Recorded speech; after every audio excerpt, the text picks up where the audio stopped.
I let a stranger hide in my apartment, and I don't know if I regret it.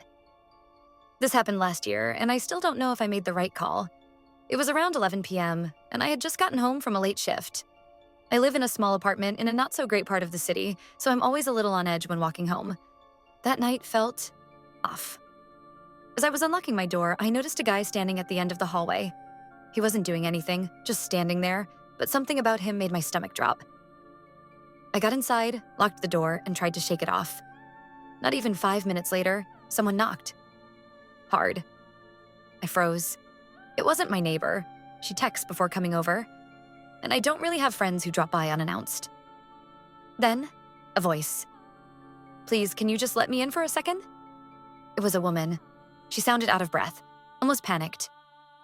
I looked through the peephole, and there she was, maybe mid-20s, wide eyes, glancing down the hall like she was being followed.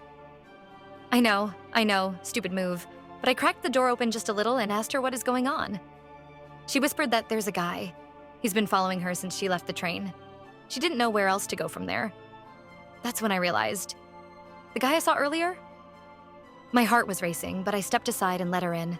I locked the door immediately, turned off the lights, and we just stood there in the dark, listening.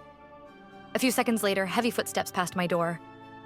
Slow, like someone was looking for something. Then, nothing. She stayed for about 30 minutes, just sitting on my couch, shaking. I offered her water, and we barely talked.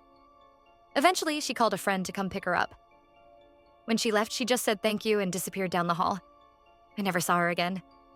I don't know if she was telling the truth. Maybe she was genuinely in danger. But I think about that night all the time, and I can't decide if I did the right thing or if I got really, really lucky.